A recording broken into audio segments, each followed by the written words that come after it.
Приходите на матчи Суперлиги Чемпионата России по хоккею с мячом и болейте вместе с нами за хоккейный клуб «Строитель». МКреп. Надежная опора строителя.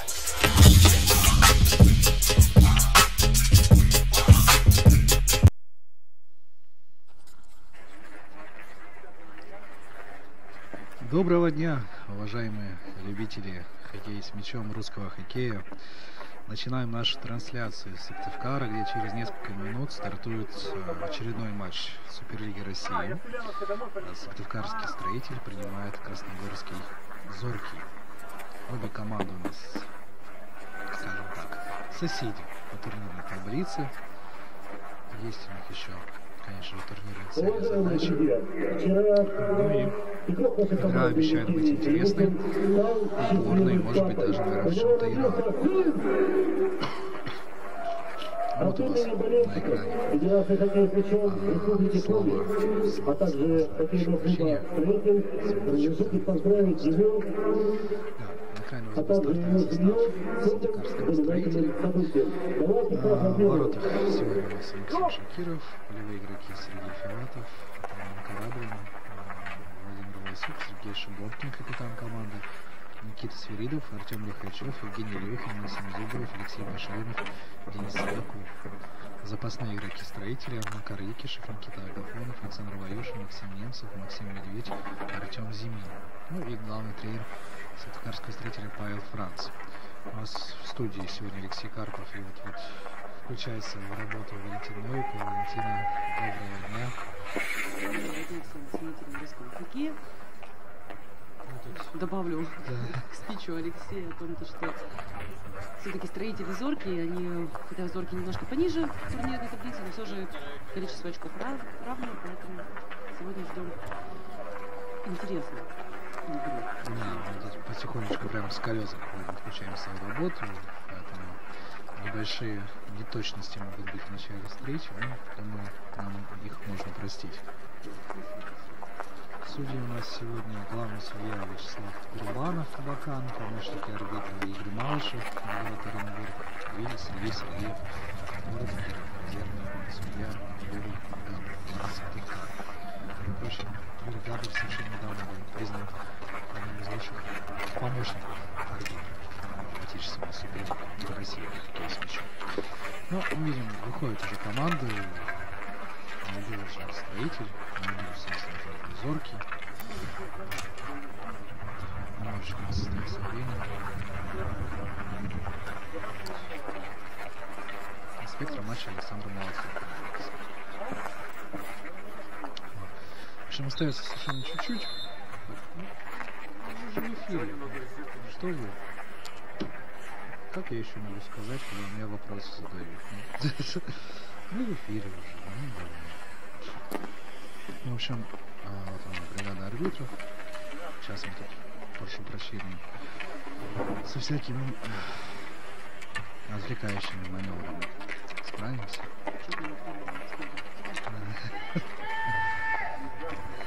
Потихонечку прибавляются зрители на трибунах.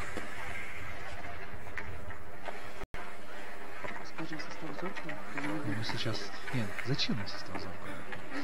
Сейчас у нас, сейчас у нас просто будет гимн России, республики Коми, вернемся к игре, вернемся к составу Красногорского «Зоркого».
Алексей рассказывал прикольно. Сумбурное, веселое начало было в нашей трансляции. Связано с небольшими отвлекающими факторами. Кстати, у нас в комментаторской будке находились люди. В общем, немножко некомфортно.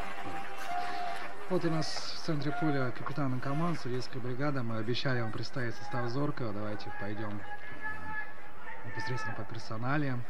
В воротах сегодня Евгений Талало, номер 50.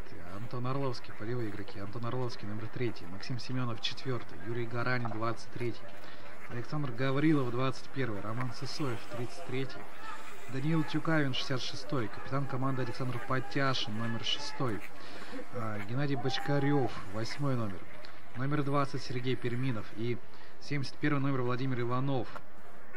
Запасные игроки: Антон Лысенко, 32, Алексей Селиванов, 7, Дмитрий Осокин, 10, Григорий Югасов, 11, Вячеслав Маркин, 44 номер и Никита Вещагин, 81 стартовый номер. Вот мы видим сейчас в экране как раз у вас команда из Красногорска. Ждем мы сейчас стартового свистка. Ну и, наверное, стоит ответить, стоит рассказать, чем же примечателен этот матч сегодня, кроме того, что встречаются команды, набравшие по 5 очков за следующей на турнире таблицы. Сегодняшний матч в Сыктывкаре объявлен мандарином. Неожиданно совершенно для всех. Были вопросы в социальных сетях, почему мандариновый, да?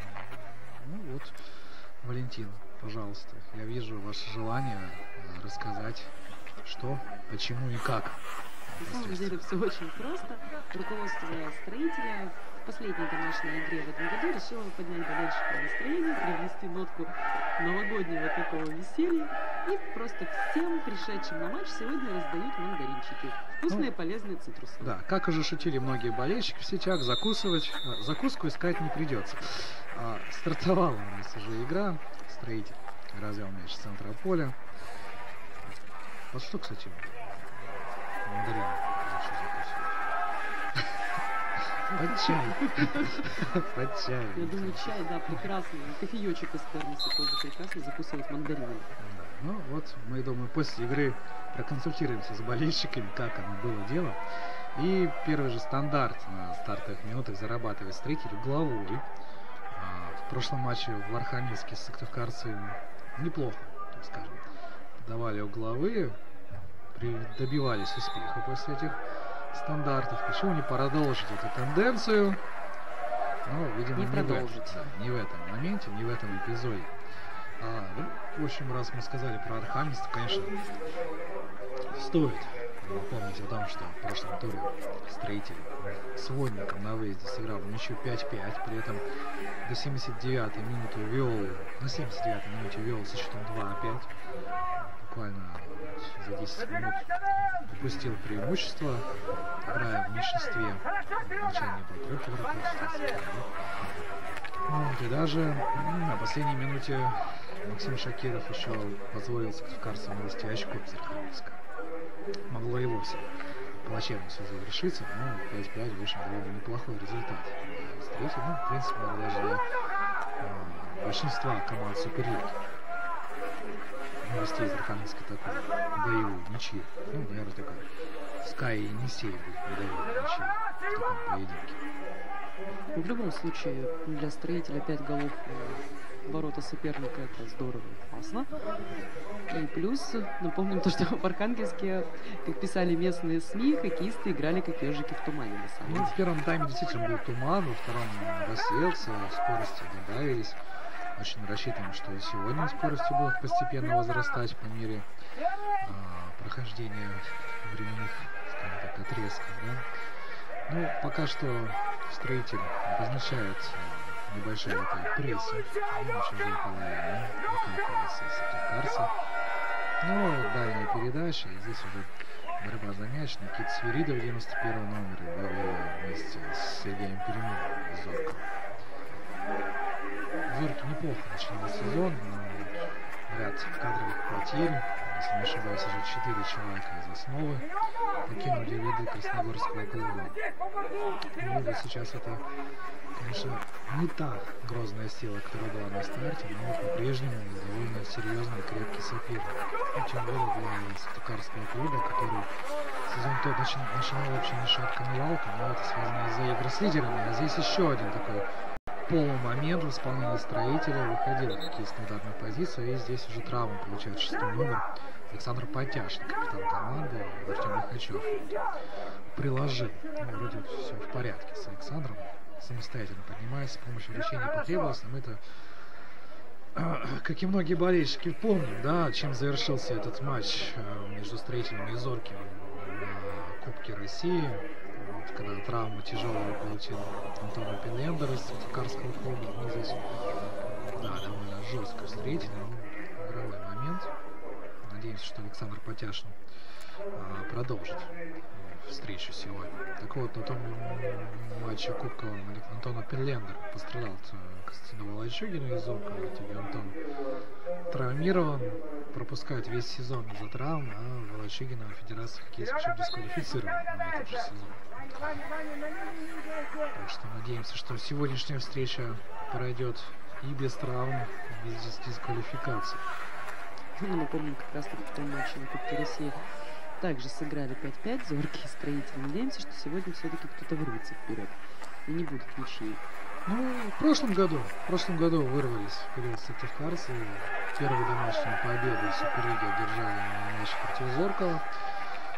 Ну, а затем все-таки проиграли на выезде Зоркова. Да, ну, обменялись победами, можно сказать. На выезде в прошлом сезоне встречный-то и очки тогда был только в Кирове, если не ошибаюсь, да, обыграв Кировскую родину. В этом году уже есть успехи, да, матч в Архангельске, тому подтверждение. Ну и вообще в целом встреча добавляет, может быть, даже на пользу пошло то, что в самом начале сезона встречались с командами на голову выше, да, Байкал, Енисей, СКА.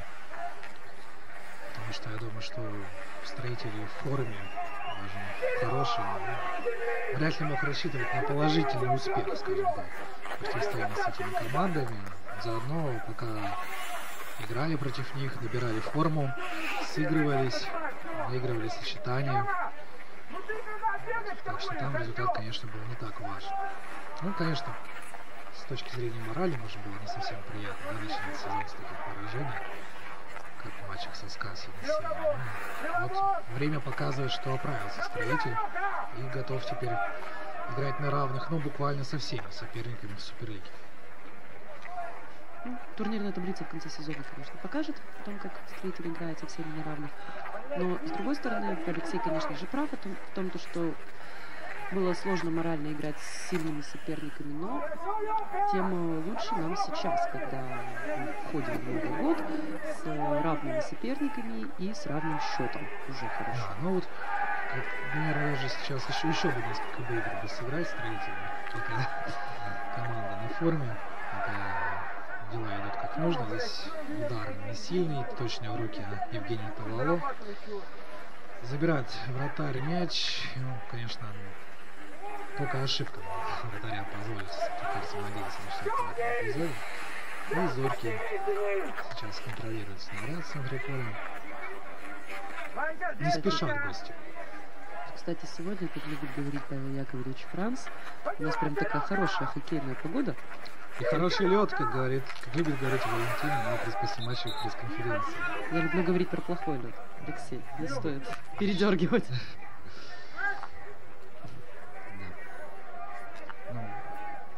Сегодня нормального качества, подготовились до Вар. Алексей нам шлют привет из Ставрополя. Максим, вам тоже привет из Сыктывкара. Это в нашей трансляции пишут комментарии, если кому непонятно. Сегодня мы по-прежнему, как и в прошлой игре, можем видеть комментарии на ютубе. Если есть вопросы, задавайте, пишите. Если есть с удовольствием пообщаемся. Хорошие комментарии пишите, если есть плохие, ну, можете их оставить при себе. Ну, в любом случае мы их увидим. В любом случае мы их увидим. И уберем. Сразу ну, нельзя. Есть же все-таки какие-то нормы морали и приличия. У нас была атака Зоркова. Пытался Вячеслав Маркин вывести на ударную позицию своего партнера по команде. Передача получилась не точно. И от ворот уже Строитель начинает свою атаку. Ну, Алексей сказал, что гости не спешат, и я хочу добавить то, что хозяева тоже не спешат. У нас какой-то такой тренировочный темп игры пока. Суббота, час Обед, дня. да. Как люди недавно проснулись, только потихоньку. Ну, с другой Втягиваются стороны, в ритм. нужно собраться в любом случае и показать. То есть, пусть даже это там 13-14 место турнирной таблицы, но в любом случае кому-то из соперников нужно все же сегодня победить и утвердить свою победу. Потому что ничья, она опять-таки оставит нам одинаковое количество очков. Это уже как-то неинтересно перед Новым годом. Сделать уже себе подарок новогодний. Строители или зорки. Ну, опять же, да, как болельщики говорили, что лучший подарок — это победа в сегодняшней встрече. Вот. То есть, получается, не только себе, ну, соответственно, себе, главному тренеру, болельщикам, ну и всем. Ну, между тем, эти же команды, ну, встретить два из зорки, два играют параллельно в матче высшей лиги чемпионата России. Вчера матч завершился счетом 6-2, если память мне не изменяет. Хотя возраст, может, уже и изменяет. Ну и вот сейчас 78-я минута идет той встречи. Там тоже зорки 2 выигрывает со счетом 6-2. Стабильность. Ну, в Красногорск команда из Сыктывкара отправилась немного в усеченном составе. Там Никита Агафонов отсутствует в матче команды высшей лиги. Никита Агафонов сегодня в заявке строителя основного. Но зато Дмитрий Куликов и Павел Разубов в Красногорске получают необходимую практику. Здесь удар по воротам Максима Шакирова. Показалось, что Матар все контролировал, но мяч прошел чуть выше перекладины.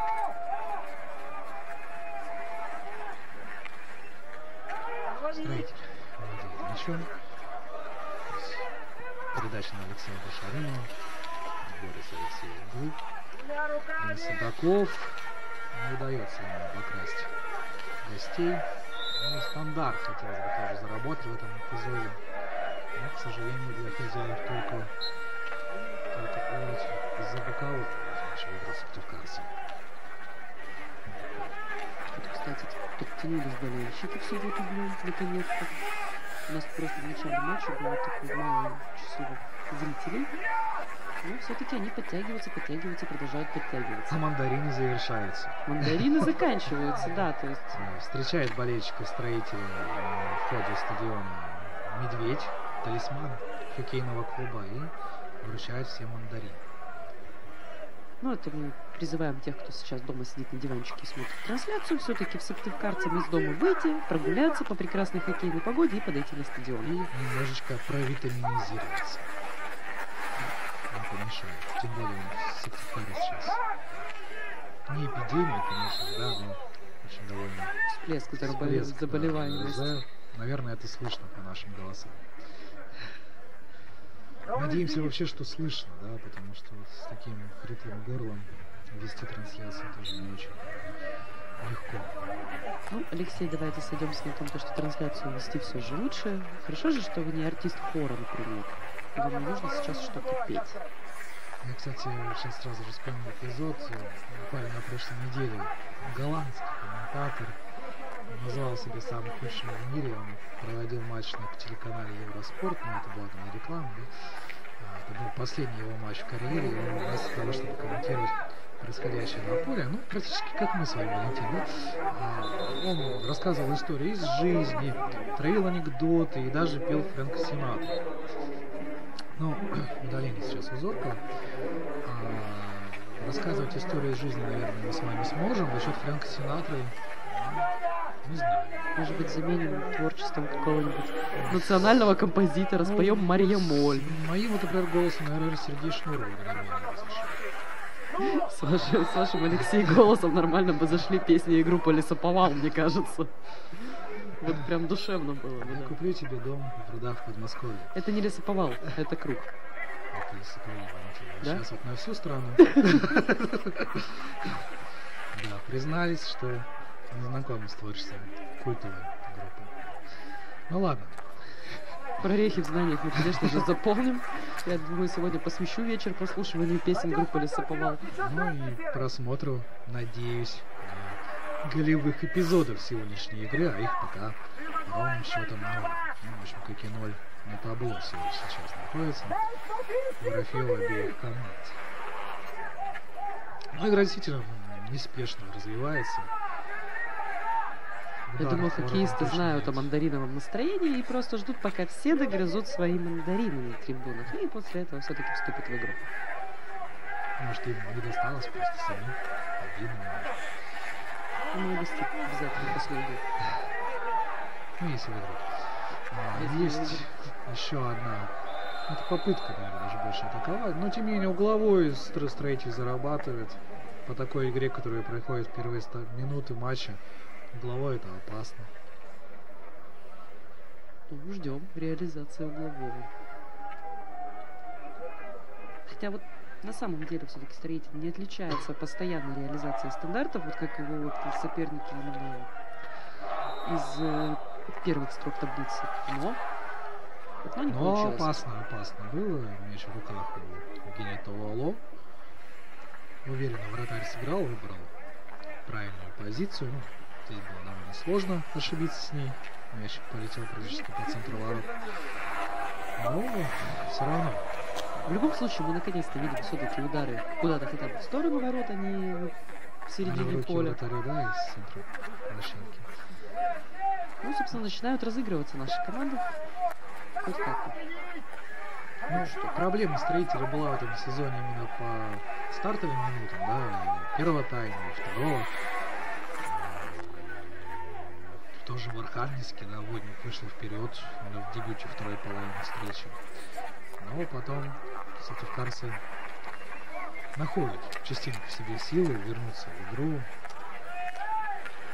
Ну, опять-таки, игра с Водником показала то, что сыктывкарцы находят силы и показывают и быстрый, хороший атакующий хоккей, но в итоге к концу матча начинают расслабляться и, собственно, получают то, что получают. Там, конечно, была не расслабленность, а все-таки играли на 3 мяча сыктывкарцы, на 3 полевых, поэтому все-таки речь шла, наверное, не о расслабленности, а о том, что уже численное преимущество такое уверенное Водник реализовал, а потом уже по настроению пошел вперед. Вполне можно было удержать победу.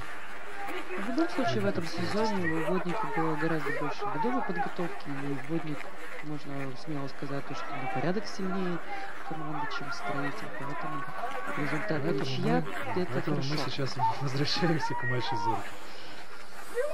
Обсудили предыдущую игру. Да. Стоит ее куда-нибудь, наверное, уже задвинуть. Архив. Ну, а здесь-то, в принципе, как бы сказать больше и нечего о том, как проходит у нас игра. Здесь вот Максим Зубарев получает по рукам, мне кажется. Да, не сразу заметили арбитры этот эпизод. Болезненный удар получается. Ну и видим, фотографы есть на игре. Информационного агентства БНК. Это наш. Это наш, да. Генеральный информационный партнер матча. Строитель Зорки, собственно, клуба «Строитель». Это информационное агентство БНК, которое, собственно, и показывает вам трансляцию. А после матча будет выкатить, как говорится, фоторепортаж и репортаж на свои страницы. Здесь заброс в штрафную площадку, идет борьба, и первый на мяче 6-й номер Александр Потяшин. Мы видим, что после того повреждения, которое капитан Зоркова получил, смог вернуться в игру, продолжить выступление. Значит, все в порядке с хоккеистом. Сыктывкарцы владеют мячом. В центре поля проходит преимущественная игра. Здесь Денис Седоков прорывается и зарабатывает очередной стандарт для своей команды. Здесь довольно острый угол, но все равно попробуй Сыктывкарцы пробить. Такой сильный удар, полударами, может даже где-то надежда на прострел. Дальше там все равно никого не было. Хотя и не получилось пока забить со стандарта, но уже радует то, что у строителя они хотя бы есть. Да, строители сейчас выглядят намного лучше, чем гости. Ну не то, что лучше, просто немного увереннее, видимо. Лучше. Не надо. Зоркого, в основном Зоркий играет на контратаках. Они, конечно, каждый из атак этих опасны. Может привести к неприятному эпизоду, да, к неприятным случаям у наших ворот. Но пока что тьфу-тьфу-тьфу, да, оборона строителя без боев играет. Ну, запомнится, наверное, только не дальний удар со средней дистанции, вот выше ворот, которые есть. Максим Шакиров вроде как все контролирует. В общем, пока что по-хозяйски играет строитель. Но, не знаю, нет уверенности, что так продолжится и дальше. У нас еще не прошло даже половины первого тайма, то есть пока что-то как-то прогнозировать игру есть еще такой подход в штрафной площадке Зоркова и снова угловой строитель. Но на этот раз какой-то более уверенная такая проходочка была у строителя. Вы думаете, предыдущие были закомплексованы? Предыдущие были такие неслаженные, можно так сказать. Следует здесь удар, добивание будет, не будет. Евгений Илюхин там с мячом. Есть еще удар от Илюхина. Мяч все-таки уходит от ворот. Раз уж мы упомянули Евгения Илюхина, раз он отметился этими моментами, то стоит, конечно, поздравить Евгения с рождением сына. Вчера вот у нас семья Илюхинов. Здесь еще момент у ворот стала Зоркова. Вчера в семье Илюхиных родился сын Данил Евгеньевич. Что наше общее поздравление Евгению. Ждем от него сегодня результативных действий. Забитых мячей, точных передач, надежной игры в обороне. Ну и ждем, соответственно, что сын пойдет через несколько лет, годиков так 6, в республиканскую школу по хоккею с мячом. Надо вообще такую преемственность свое дело, да, что если ты хоккеист-строитель, рождаешь сына, отправляешь его в школу по хоккею с мячом, республиканскую. У нас пока только отделение, кстати. Спортивная школа Олимпийского резерва республиканская появится здесь только в 2021 году. 2021. Да. После реконструкции республиканского стадиона, кстати, на котором сегодня играют как раз-таки команды. Да, ну, как раз вот сегодня у нас 18-й год, есть время для хоккеистов-строителя заняться, так скажем, и демографией Республики Коми, и резервированием, бронированием мест в будущей школе Олимпийского резерва. Знаете, как компания, которая занимается лесом, да, вырубил лес там на 20 гектаров, посади лес на 20 гектаров. Так, саженцы. Вот надо сделать в большом профессиональном спорте такую тенденцию. Играешь за строителей, сделай ребенка, вперед строитель школы. Здесь... Стесняюсь спросить, а если девочка будет? Если девочка будет, фигурное катание. Как же баскетбол, Алексей, ваш любимый? Мы баскетбол любим, да. Ну, не буду просто рекламировать, да? Здесь удаление в составе Зоркова. Давайте посмотрим еще этот эпизод. Ну, действительно, удар по Шарымову. Если не ошибаюсь, 28-й это был номер. И стандарт. Еще один. Максим Зубарев делает заброс налево. Здесь падение Лихачева. И оборона Зоркова справляется с поставленной задачей. Печально. Ну что ж так конкретно? Нет, я ни в коем случае не желаю поражения гостям нашим. Мы же гостеприимные хозяева, поэтому не верьте, дорогие зрители, не верьте, она желает. Просто не называется всех преимуществ. Вообще, болельщик команды всегда желает поражения сопернику, просто делает это не так открыто. Но в любом случае мы хотя бы просто ждем взятия ворот хотя бы какой-то команды. Чтобы игра оживилась, да, чтобы поинтереснее стало. Ну еще один угловой строитель. 4-й или 5-й по счету в этой встрече, в этом тайме.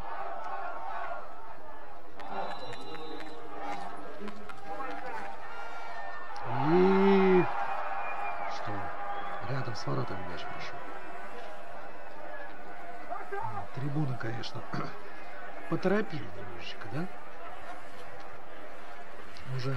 Ну, трибуны там уже, они уже отпраздновали гол, такие да. изнывают просто.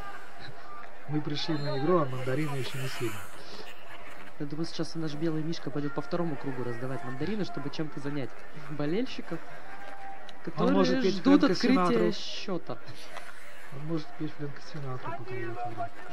Медведев-то? Ну, в связи со всплеском заболеваемости ОРВИ, я думаю, тут тоже Фрэнк Синатра немножко не подойдет.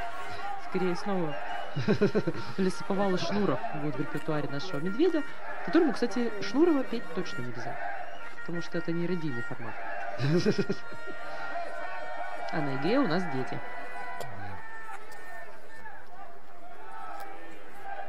Ну, у нас дети вообще на хоккей любят ходить. Очень было приятно на финале Кубка России. Детей, прежде всего воспитанников хоккейного отделения, да, очень основной школы. Но я не думаю, что это будет серьезной ошибкой. Еще один стандарт строитель. Мы видим все больше и больше светофарцев. И все ближе и ближе подходит к воротам гостей. Заставляют их нарушать правила. Весь стандарт нужно будет повторить, показывают арбитры. Есть поговорка такая: не мытьем, так катаньем. То есть строители приближаются к воротам медленно, но уверенно. Что-то как-то вот не совсем согласны хоккеисты Зоркова с решением арбитра, да, то, что переиграть, повторить стандарт. В принципе, за такие высказывания можно, в общем-то, и отправиться куда-нибудь на скамейку штрафников. Алексей, вы по губам читаете? Ну, я умею, да. Заинтриговали. По крайней мере, все то, что было сказано хоккеистами Зоркова сейчас на повторе в адрес арбитра. Мне кажется, оно тоже не для эфира, оно тоже где-то из репертуара Сергея Шнурова. Ну, в любом случае, на повторе у него все на лице было написано о том, как сильно не согласен игрок Зоркова с решением арбитра. В итоге еще один головой строитель. У нас перевалил экватор. Первый тайм. Не поспоришь. Пора. Не сейчас, да, опять? Мяч в руках вратаря Зоркова. Да. Пока что первый тайм выглядит, знаете, как тренировка для строителя по исполнению стандартов. Перед сезоном не было должной практики, да, когда строитель тренировался в коробке, а не на большом льду. Были сложности с отработкой стандартов. Вот, пожалуйста, за весь сезон, за всю предсезонную подготовку получайте возможность. Но в любом случае, эта тренировочка должна довести все-таки, дойти до своего логического. Да, если долго мучиться, что-нибудь получится.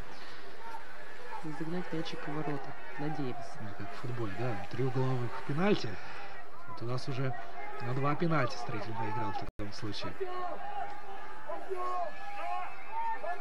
Но пока по-прежнему 0 не побыл. Ну что же. Здесь еще такая.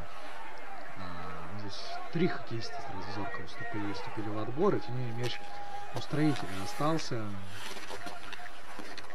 Раз Иван Кораблин был, сейчас Сергей Шибонкин, 77-й номер. Выводит Владимира Власюка на удар. Там блокировал гостей. Тем не менее мяч остается у светофарцев. И мимо ворот. Мяч летел, но вратарь все равно Зоркова достал снаряд. Не позволил ему уйти за пределы поля. Но, по крайней мере, мне действительно показалось, что мяч шел мимо. Очень довольно близко с ворот. Нет. Здесь, смотрите, отобрал хоккеист строителя мяч. Это Алексей Башарымов, по-моему, да? Это он отобрал мяч, заработал еще один стандарт для своей команды. Показывает повторить. Убивается с нарушением правил у него. Алексей, вы прям вангуете тренировочку по угловым. Ну, я не вангую, здесь же не было угловым, конечно. Но почему бы и нет? Устроитель прежний мяч, Сергей Шибонкин переводит на левый фланг. А вроде посвободнее казалось. Казалось. Да. Хоккеисты Зоркова, значит, тоже умеют перемещаться по полю. Но если бы они не умели, как бы хоккеистам, строителям было бы гораздо легче одержать победу в этом матче. Это Был анекдот такой, да, про футбольную, опять же, сборную России, да. Типа, позвал там тренера сборной Бразилии, типа, как вы играете, да, как вы тренируетесь? Мы, говорит, ставим манекены и играем с ними в футбол. На следующий день, говорит, приходят, ну как, поставили, да, и как завершился матч 2-0, манекены выиграли. Ну, это история, конечно, из 90-х больше годов, такой баян. Ну, у нас тут, конечно, не манекены, у нас живые хоккеисты. Кстати, с неплохо выстроенной обороной, потому что поэтому... атаки строителей так быстренько окружают наших хоккеистов. И поэтому 0-0. И поэтому 0-0, да. Ну, в общем, отдали должное за оборону Зоркова. Молодцы. Довольно таким интересным сравнением. Ни в коем случае это не сравнение с баяном Алексея. Ну, музыкальная школа была для меня, простите. На баяне не играл. Вам бы пошло. Репертуар Лесоповала и баян. Ну, тем не менее, вот сейчас была атака Зоркова, Сергей Переминов выводил на оперативный простор Геннадия Бочкарева. Снова передача не прошла. Наверное, одна из редких таких контратак. Давненько мы Зорки не видели на чужой половине. Пока что в основном гости именно обороняются. Ну, либо пытаются контролировать мяч на своей половине поля.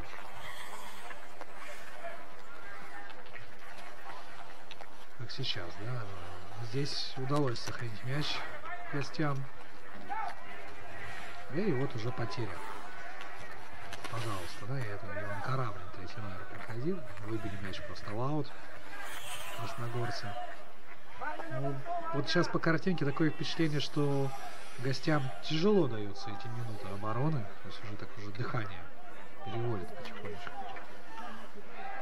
Тяжелее дышит хоккеисты гостей. Странно, мы отыграли всего полчаса, поэтому... Ну вот поэтому мне для меня это тоже сейчас показалось удивительно. Напомните, пожалуйста, с кем встречался Зоркий до строителя? Может быть, просто это... Кто его бывший? Кто его бывший, да? Валентин, у вас есть номер? Есть сайт Федерации хоккея с мячом России. То есть это я к чему веду? То есть как периодически любят ссылаться наставники команд о том, что да, реально плотный график, перелеты и прочее, возможно, сказывается все же на состоянии хоккеиста.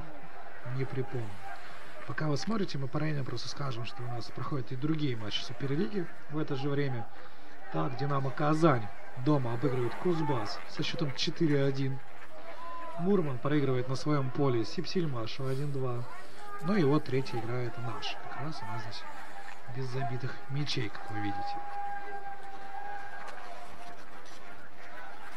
Ну, в любом случае, как бы мы тут не расстраивались отсутствием голов, может быть, это даже и к лучшему наши нули на табло, потому что любой гол может стать решающим, потому что время все же идет, а очков нет. Да. Ну и сегодня еще прошли другие встречи. Сегодня Байкал Энергия обыграл Родину 7-2. Енисей справился со стартом 6-5. И здесь атака Зоркова. Не дает мячу выйти на угловой хозяева. Ну и контратак свой быстро надо организовать. 93-й номер Денис Судаков походит в рамфлангу, смещение в центр. Здесь уже плотная группа гостей. Неточная передача. И, в общем, потенциально опасная атака завершилась ничем. Ничего такого страшного не произошло. Ну и СКА Нефтяник сегодня брал Волгу с счетом 10-2. Вот, а матч Зоркова 2 и Шор 2 в Красногорске завершился с счетом 8-2 в пользу команды из Красногорска. Ну, в общем-то, после предыдущих рекордов в исполнении с Шор, когда команда проиграла 2-18 и 3-19 Архангельскому Воднику 2, ну, здесь удивляться, наверное, не очень есть чему. 33-я минута. По-прежнему без 100% моментов. В общем, игра пока игру стандартов напоминает. Да? Ну вот, возвращаясь к нашему разговору, Зоркий играл в Мурманске. С Мурманом, собственно, проиграл 6-2. последняя игра у него прошла 5 декабря вечером. Ну да, логистика до Мурманска довольно-таки сложная, поэтому...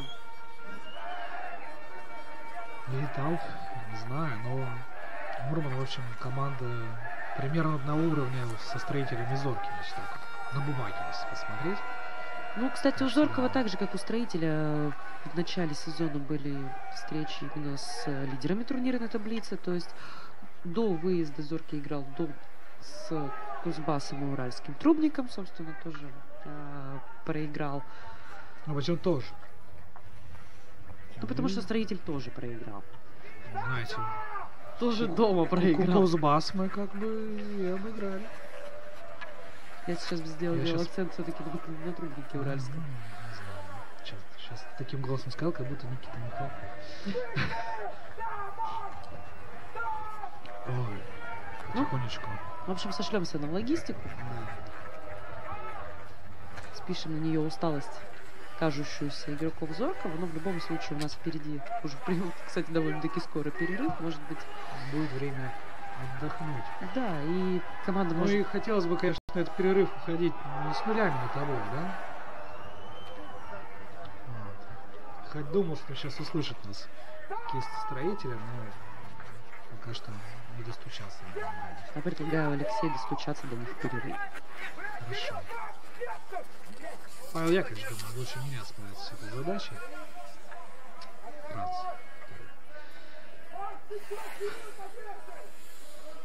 Ну что, Алексей, про перерыв? Я просто думаю, да, как бы вот сейчас посмотреть за этой атакой, за этим прострелом.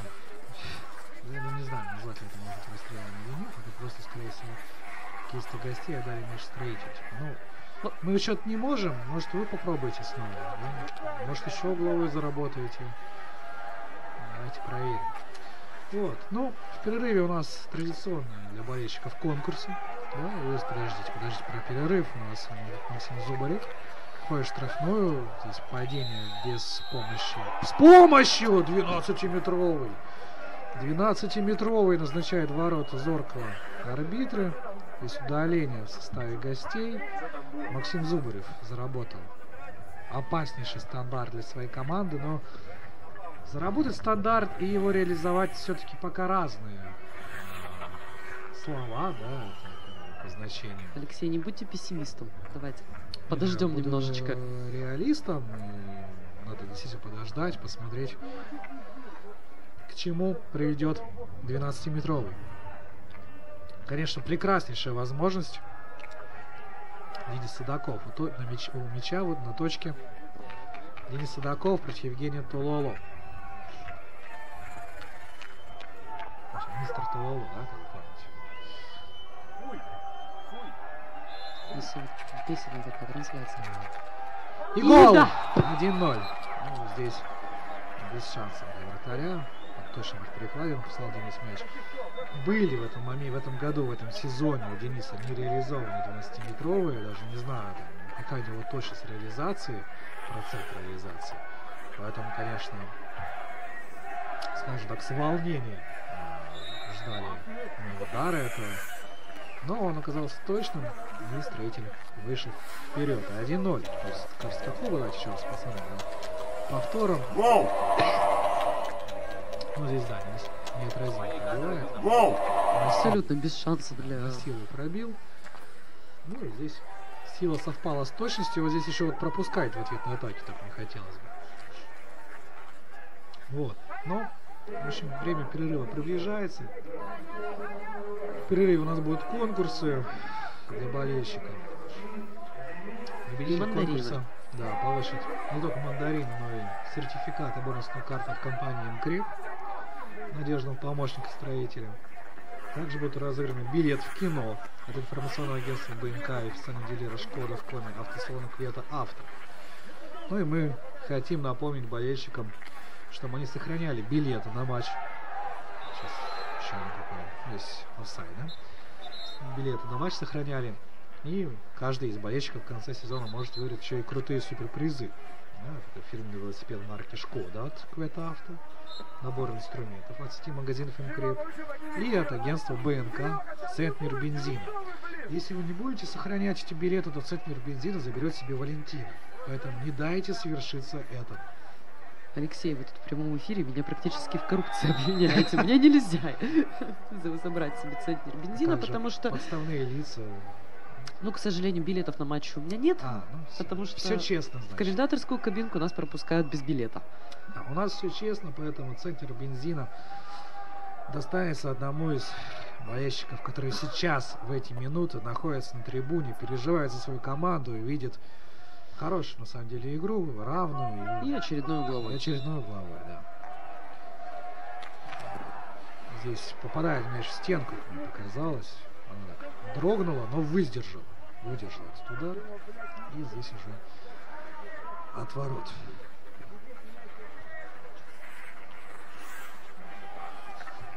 Снова мы похвалим оборону Зоркова, то есть... За мужество. За мужество. В любом случае, несмотря на усталость, кажущуюся, несмотря на недовольство решением арбитров, но не пускают они Строитель все-таки к себе близко к воротам не подпускают, не было бы пенальти, очень, не было бы очень компактно гола. Играет Зоркий, плотно на своей половине. Мы видели, да, момент, когда Денис Судаков как раз разгонял контратаку, и 8 человек уже успели откатиться за ее время. 8 человек уже на своей половине поля встречали Дениса. Хотя до этого только что с мячом были красногорцы на чужой половине и могли там головой даже зарабатывать.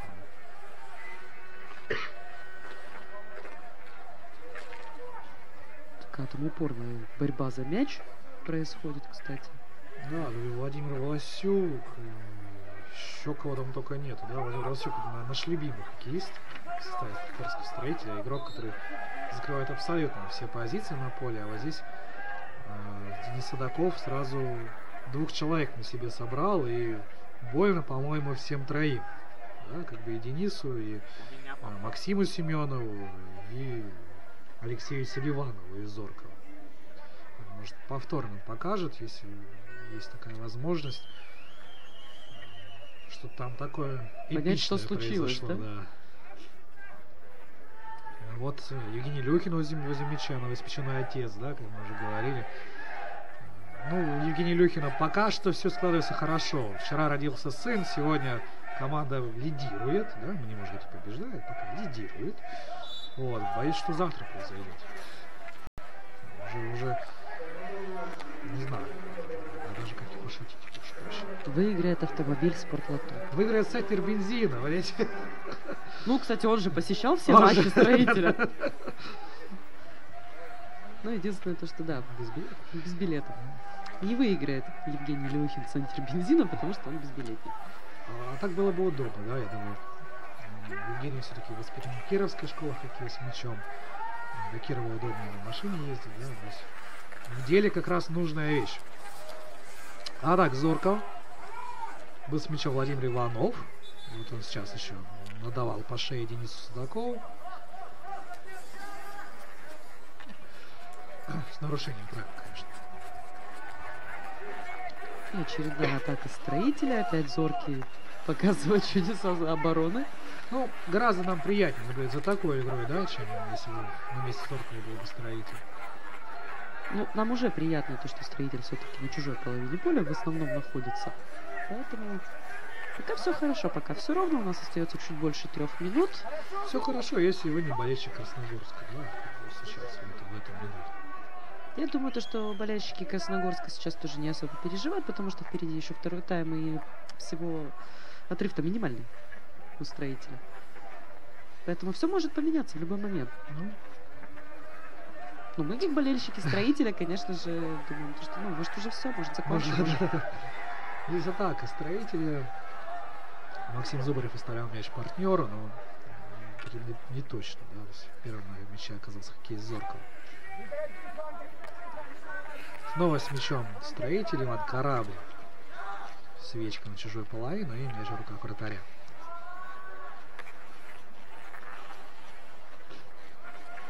Ну вот Зоркий все-таки пытается пройти в атаку. И Потяжен пас в центр, и здесь вот это моментище, и до сих пор был. Да. Хотелось, конечно, посмотреть, кто там из игроков обороны Строителя прервал буквально в последний момент эту передачу. Не дал ей точно дойти до клюшки нападающего. Ну и Максим Шакиров вовремя вышел из ворот, сократил угол обстрела. Очень грамотно все было сыграно, но и, конечно, довольно четкая контратака гостей. Ну и, пожалуй, самый опасный момент в исполнении Зоркова в первом тайме на 43-й минуте.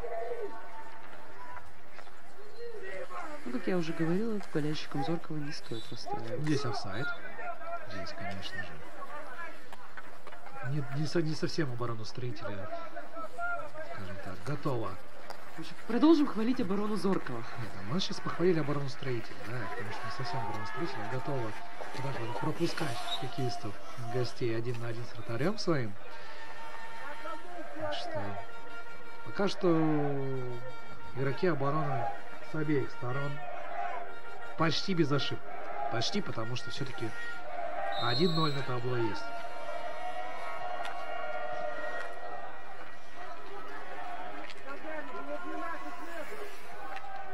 Зоркий владеет мячом. Геннадий Бочкарев это был, и уже Сергей Шибун.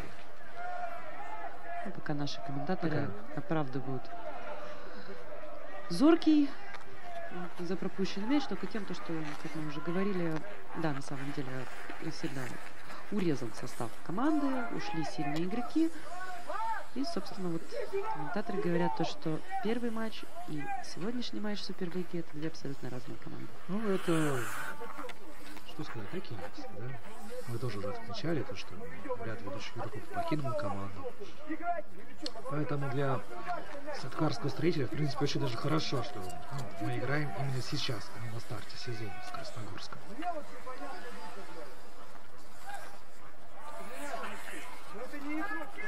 Единственное, что жалко, что они хоккеисты Зоркова ушли не в Строитель, а в другие клубы. Кстати, в Строителе нет ни одного, да, хоккеиста, воспитанника Красногорской школы? Или игравшего в Зорково? По-моему, нет. Надо будет посмотреть перерыв. Тем более перерыв уже совсем скоро. У нас истекает основное время первого тайма. Ждем свистка арбитра.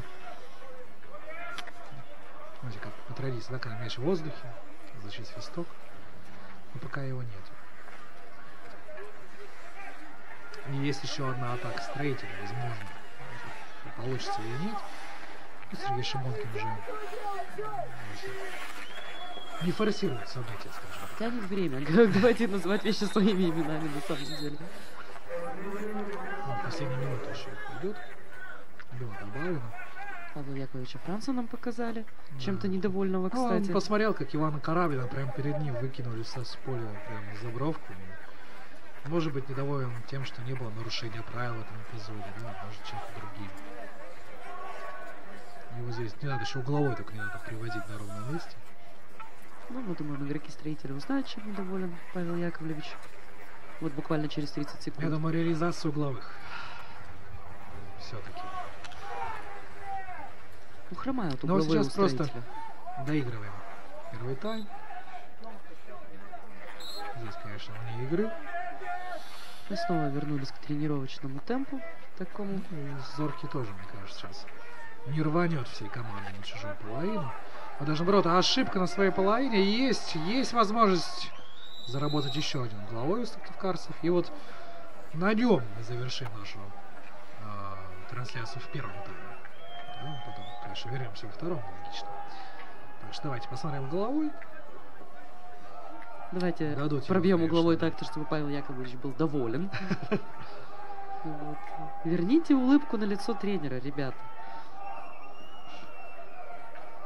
Ну, уходить при счете 1-0 или 2-0, две большие разницы. Ну, понятно.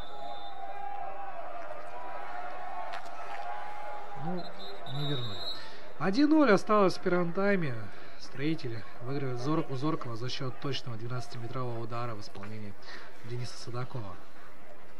20 минут перерыв и снова вернемся к вам.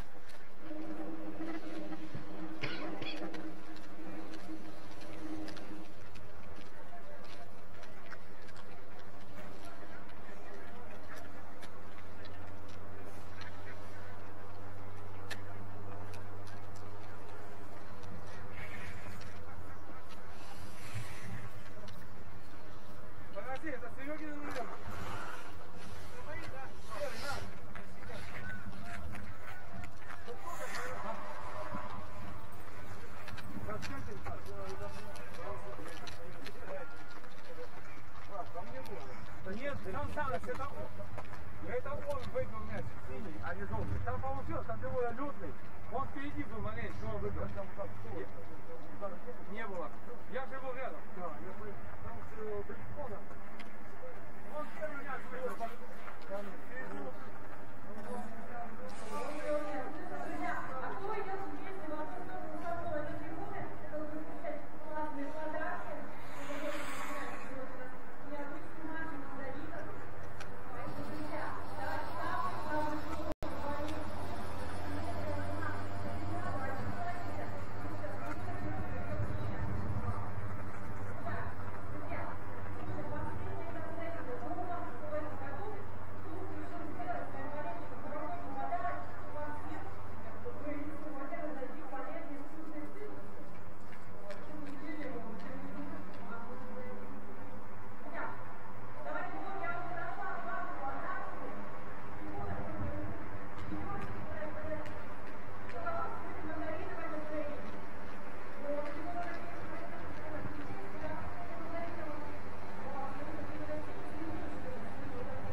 Приходите на матчи Суперлиги Чемпионата России по хоккею с мячом и болейте вместе с нами за хоккейный клуб «Строитель».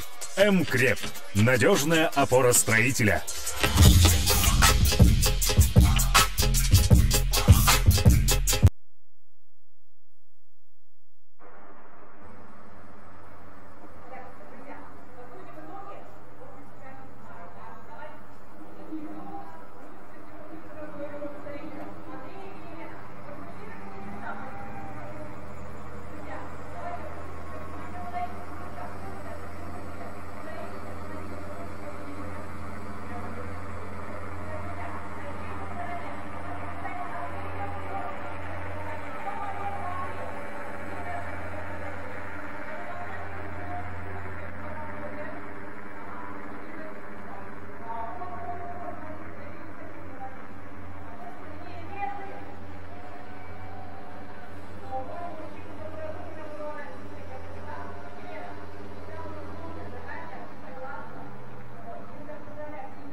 Итак, мы возвращаемся в Сыктывкар. Первый тайм матча «Строитель Зоркий» не порадовал нас обилием забитых мячей, зато порадовал обилием угловых, прочих стандартов и единственным мячом в исполнении Дениса Садакова из сыктывкарского «Строителя», забитым с 12-метровой отметки. После первого тайма 1-0, «Строитель» впереди. Команда выходит на лед, и у нас остается считанные минуты до начала второго тайма. В студии Алексей Карпов и Валентина Новикова. Валентина, здравствуйте еще раз. Снова здравствуйте, Алексей. Но мы, конечно же, не прощались. И снова здравствуйте всем любителям русского хоккея из Сыктывкара, Красногорска и, как оказалось, Ставрополя. Да, ну, Может, кто-то еще присоединился за время перерыва, да? Может, кто-то успел только сейчас подключиться к нашей трансляции. Вот. Ну, что можно сказать еще по первому тайму? Довольно, скажем так, равная была игра с преимуществом Строителя. Больше владели сыктывкарцы территориальным, игровым, да, преимуществом. Но, опять же, по опасным моментам, ну, наверное, последний момент Зоркова в конце первого тайма, скажем, равен был, да, всем возможностям Строителя. Ну, за исключением 20-метрового удара. Вот болельщики показываются на трибуне. Кстати, прибавилось число болельщиков. Их, во-первых, прибавилось, во-вторых, без мандаринов.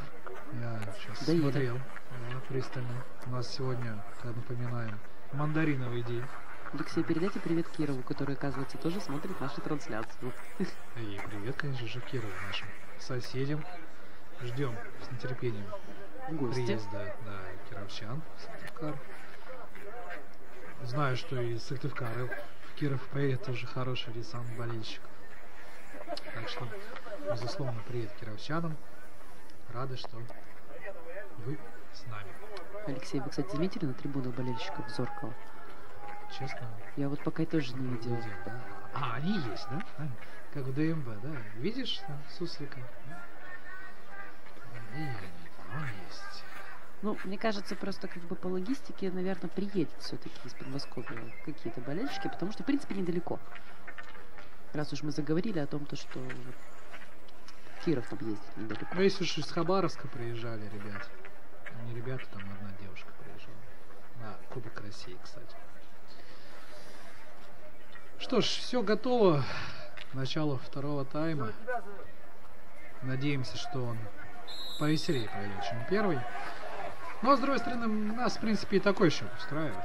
Ну, мы уже об этом говорили. То есть, в принципе, можно сворачиваться. И с Строителю уже хорошо. Ну, вот здесь такая первая же свечка, потенциально опасная. И сразу же угловой зарабатывает Зоркий. Вот. Не успел второй тайм начаться, да, и первый же стандарт в исполнении Красногорска сейчас мы видим. А в первом тайме были еще угловые Зоркова? Я вот так даже сейчас... По-моему, не было. А нет, один был. Один только, да, если был. Ну, один был точно. Ну и хорошо. Хорошо, что так все обошлось. Удар мимо ворот. Мы уже там с угловых Строителей в первом тайме сбились где-то на пятом. Что угловые Зоркова — это вообще такая редкость была в первом тайме, что... Можно предположить, что во втором тайме сейчас Зоркий начнет просто такую череду угловых. Решил отыграться. Не дай бог. Ну да. Ну все-таки болеем за свой клуб. Переживаем за ребят в синей форме. Ну, я думаю, что ребятам в синей форме, что в желтой форме. Наставники дали какие-то рекомендации. Сейчас игра все-таки пойдет поживее, наверное. Посмотрим, Денис Судаков с мячом. Отдавал передачу вперед. В итоге остается мяч Строителя. То сейчас возле его флажка Никита Свиридов, Артем Лихачева перевод. Далее пас в центр. И здесь уже откатывается. Сыктывкарцы готовят новую атаку на ворота гостей. Не обострили. Были потенциальные возможности, но не рискнули, решили сохранить просто мяч, чем делать чем идти на неоправданные риски, скорее всего, его просто терять. Но в итоге и пришли к тому, что были вынуждены сыктывкарцы сделать заброс на чужую половину, и там уже, конечно же, гости полноправные хозяева ситуации. Контратака. Если возвращаться к числу угловых ударов, мы вас тут немножко обманули, у Зоркова не было. Вот даже не было. Не было, да. А Строитель за 45 минут первого тайма пробил 7 угловых. Вот, где-то так оно и должно было быть, по ощущениям. Так что Зоркий с дебютом, да, первый угловой матч на 46-й минуте появился. Атака Зоркова по левому флангу. Попытка второй заработать, да? И зарабатывает. Здесь, мне кажется, нет, не зарабатывает, а отворот. Арбитры согласовали позицию по этому эпизоду. И Максим Шакиров ввел мяч в игру. Почти не было работы у Максима Шакирова в первом тайме, вратаря Строителя. Один был опасный удар выше ворот. И здесь атака Строителя, скажем так. Да, здесь все-таки свободный удар, да? Да, здесь нарушение правил. Мне тоже казалось, что придерживали хоккеисты Сыктывкарского клуба, но не услышал свистка сразу. Ну, и почти на границе радиуса, да, еще бы меньше метра чуть-чуть. 12-метровый второй был видели, а вместо этого быстрый розыгрыш стандарта, дальний удар и отворот последовал. Ну вот пока первые минуты второго тайма выглядят поинтереснее, чем второй. Если ваше пожелание сбывается. И сейчас, знаете, мы увидим то, что никогда не видели. Да? Как поется в известной песне «Угловой строитель». Но мне бы хотелось все-таки увидеть то, что мы сегодня еще не видели, забитый угловой строитель. Вот это вот было бы гораздо интереснее. Кто знает, может быть, сейчас это и будет. Мы хотим сегодня. Но у нас же сегодня новогодний мандариновый матч. Может быть, мечты сбываются, даже комментаторов. Ну, вот здесь вот попадает очень. мяч. Да нет, здесь самый опасный пока что головой, который был исполнен. Перекладину мячик попал, да? Да, здесь была такая интересная комбинация. Не дотянули немножко до пожеланий. Ну, знаете, когда вы просите у Деда Мороза Феррари, он вместо этого Ауди дарит. В общем, там не жалко, да, что не дотянули. Для человека, который ездит на отечественном автомобиле, мне было Ауди подошел. Уважаемый Дед Мороз, да? Начинаем писать письмо тебе. В этом году я вела себя хорошо. Только в этом. Строитель атакует по левому флангу. Попытка еще одна заработать стандарт. Пресекает Зоркова. И здесь слишком активный был прессинг в исполнении, получается, даже гостей. Даже очень немножко я так смутился, не увидел, где там было нарушение правил на гостей. Ну, в общем, было, видимо. Судье виднее, с арбитром не поспоришь. Нам тут, кстати, пишут, что болельщик Зоркова все-таки есть на трибуне. Один. И зовут его Илья. Передадим привет, Илья. Илья, привет. Ну, Илья сейчас немножко не до нас, наверное, он все же смотрит матч вживую. Просто передайте, пожалуйста, потом Илье, что мы передавали Илье привет. Вот. Сложная такая Сложная схема, да. Очень сложная.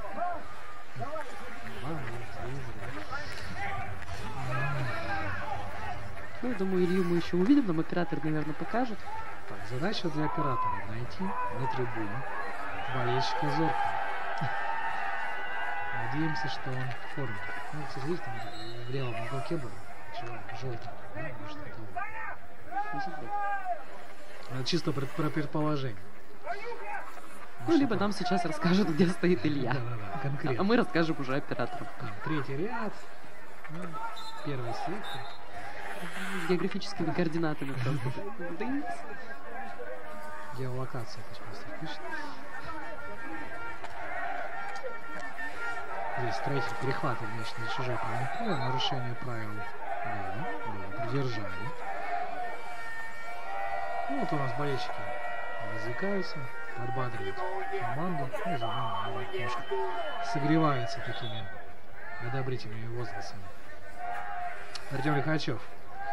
Пас назад. Ну, сыктывкарские болельщики все же ждут в себе опять-таки новогоднего подарочка от нашей команды. Ну, пока, в принципе, все так и идет, все хорошо. Похоже, сейчас был психиатр, который успокаивает пациента. Все хорошо. У вас все хорошо. Сгорела дача, ничего страшного. Сгорел сарай, горит хата, да? Да.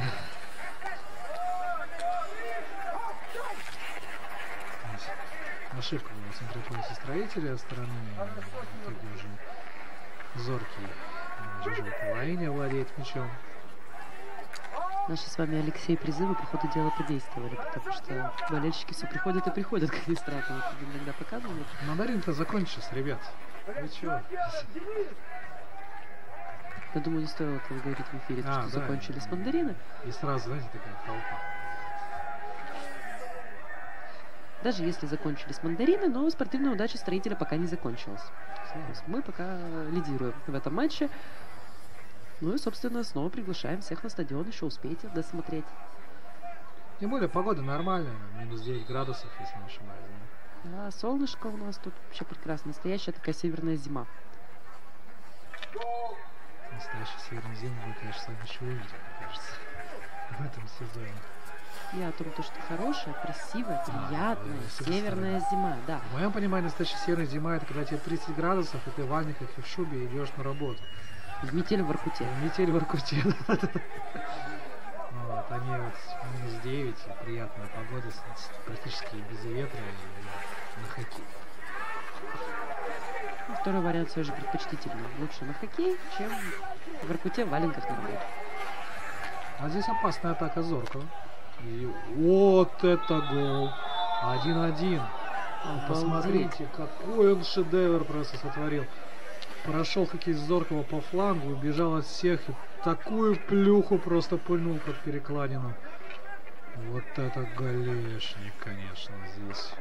Не знаю, есть ли какие-то вопросы к Максиму Шакирову, скорее всего, да, все-таки ближний угол, но ожидать такой точный удар, это, конечно, нечто. 1-1. Просто шикарный гол. Объективно. Ну, в общем, радовались болельщики Да, строителя. давайте сейчас посмотрим еще раз этот момент. Да, ушел от двоих, третий мешает, и вот со всей дури прямо под перекладину. Красиво. Прям красиво. Как котят обвел на самом деле защитников строителя. Вячеслав Маркин, да. Что ж, поздравляем Вячеслава с красивым мячом. Ну и зоркий продолжает, так сказать, на эмоциях, на волне успеха, да, летит вперед, зарабатывает красногорский стандарт. И еще один удар с острого угла, но здесь уже точно в руки Шакирову.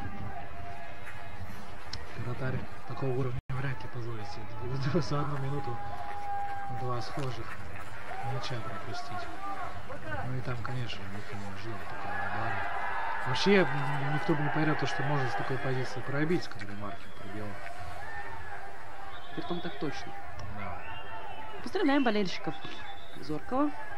Илью на трибуне, который там где-то есть. Мне кажется, единственный крик-ура, который раздался с трибуны, это был Илью. У нас в комментариях очень много криков «Ура!», поэтому, да. Сейчас Здесь еще одно нарушение, наверное. Да, сбивает хоккеиста Зоркова на подступах к штрафной площадке. И свободный удар, очень опасный в исполнении Красногорска сейчас будет.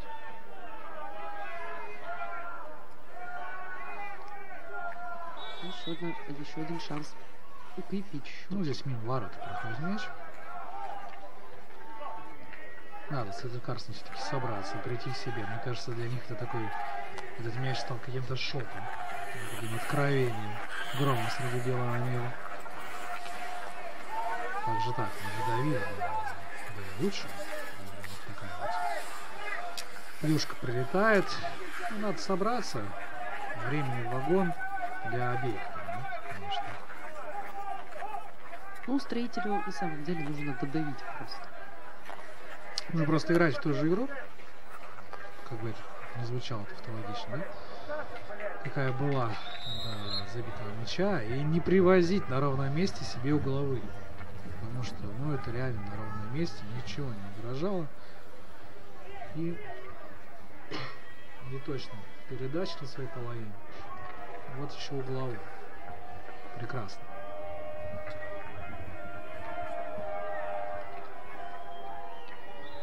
Смотрим за подачей.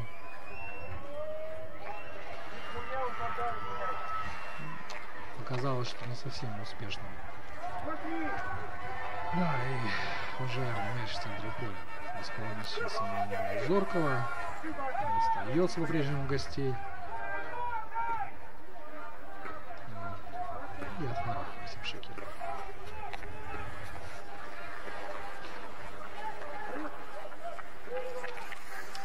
Строитель по правому флангу. Стоит признать, что все-таки побыстрее игра пошла. Да, скорости добавить. Посмотрим, если такой счет останется и дальше, минуты до 70-й, какая пойдет игра. Мяч сейчас останется у Строителя. Но мы напомним, что соперник одинаковое число очков, поэтому этот матч довольно-таки принципиальный для каждого, и для Строителя, и для Зоркова. Соседи по турнирной таблице с 5 очками в 9 матчах. Нужно играть в любом случае, не в ничью. Да, все-таки место в турнирной таблице, думаю, будет во многом зависеть и от личных встреч Строителя и Зоркова. Команда сейчас примерно одинаковая по уровню, по классу.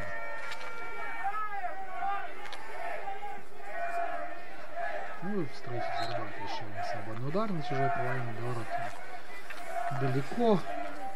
Быстрый розыгрыш. Никита Свиридов по левому флангу смещается от двоих. Вот пытался уйти, но в итоге просто хотя бы сохранил мяч для своей команды, которого только сейчас прикатывается к Никите. Будет сейчас сильный прострел. И есть такая попытка удара. По всей видимости, пришелся мяч кого-то из защитников Зоркова. Тем не менее, остается на Строителя. И в итоге кисты Красногорска отбиваются. Еще одна галочка обороны Зоркова. Мне кажется, жирненько. Вы влюбились в оборону Зоркова. Ну, в нее тяжело не влюбиться на самом деле. Молодцы, ребята.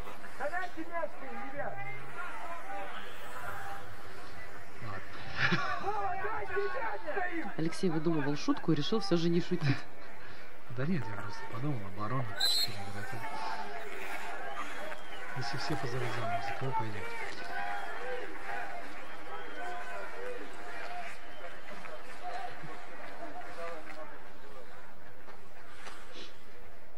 Кстати, возвращаясь к турнирной таблице. Строитель сейчас на 13 месте, Зоркий на 14-м, число очков равное.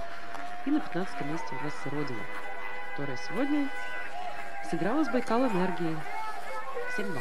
В пользу... Что вы делали без Родины, да? Да, гостей из Сибири. Атака.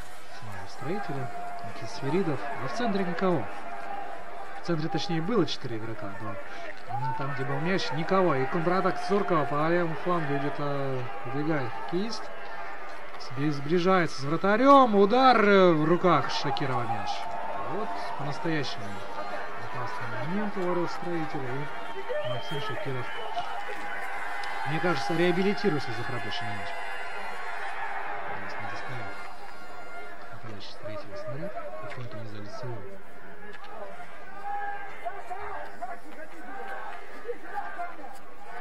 Напоминаю, что пресс нашей игры проходит еще 2 встречи Суперлиги. Там Динамо Казань не оставляет шансов с Кузбассом 7-2. А Мурман выиграет у Сипсельмаша 4-3. Вот тоже довольно интересный результат. Мне кажется, что Мурман прямой соперник Зоркова и Строителя. Не знаю, за какое конкретное место в турнирной таблице, но команды действительно очень схожи. Но вот Мурман пока лидирует в матче против Сипсельмаша. Ну, Мурмана с возвращением в Суперлигу, да. Вот в прошлом году Зоркий поднялся немножко повыше, чем Строитель в таблице на 11 место, когда мы остались по 13-м. Ну, надеемся, в этом году немножко расстановка сил изменится. Совершенно немножко. Можно наоборот. Можно мы 11. Ну, если у не нас предел, сегодня... конечно, мечтаний. Но... Я за 5-м. Вы за 5-м. Да.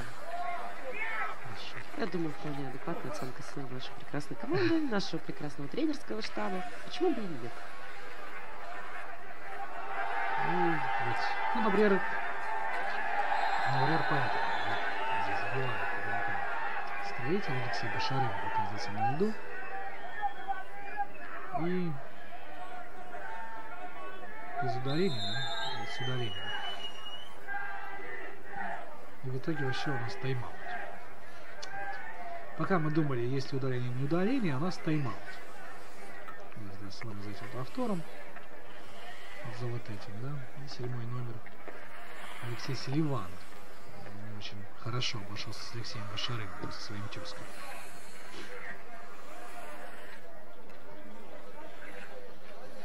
Как кто взял тайм-аут? Тайм-аут взял Павел Яковлевич Францев. По логике вещей, как истекает, как идет сценарий встречи, логично, что строителю надо было брать тайм-аут. У Зоркова появились моменты, Зоркий сравнил счет. Нужно переговорить. Да, нужно, может быть, что-то поменять в игре. Все-таки я думаю, что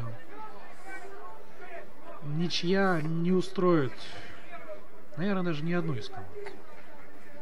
Не только хозяев поля.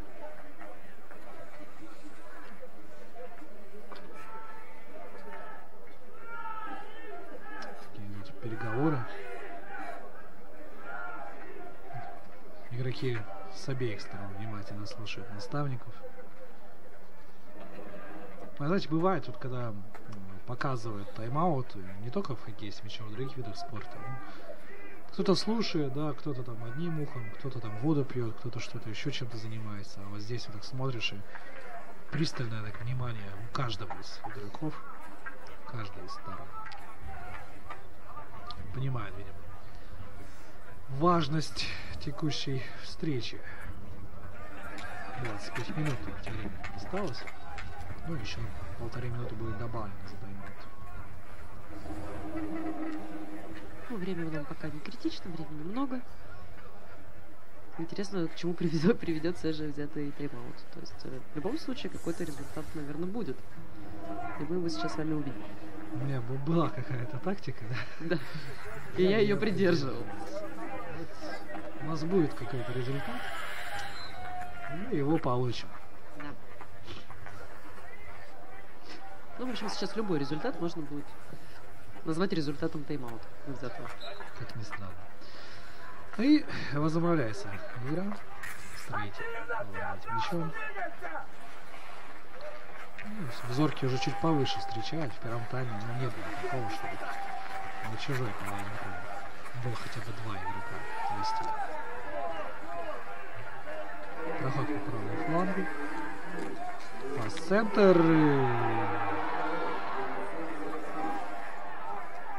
Да. Вообще трудно понять, как здесь мяч в ворота-то не попал в этой истории. Ну, я думаю, нам повтор покажут, и мы увидим, как он туда не попал.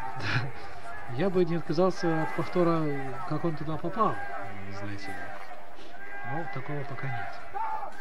Во втором тайме. Испания Светокарского клуба. Мы вернемся к тому, что времени-то еще много. Ждем. Да. Как говорил уже Алексей, Сыктывкар нужно немножечко подсобраться, и все будет так, как говорит хоккеистам тренер. Так что мы ждем, как Ассоль ждет своего Грея, как новобранец ждет Дембеля, и как люди в пьесе Бернарда Шоу ждут Годо. Не знаю даже. Люди ждал больше. Алексей сейчас прям такой классический ждун, такой серый, сморщенный, сидит и ждет гол. В исполнении команды «Строитель». Я не накрасился. Заброс в центр и нечто вообще чисто зорко. По тому плану, который нам показали, довольно комичная ситуация. Все игроки смотрят куда-то перед собой, а мяча нету, да? Где же он появится, конечно, видимка.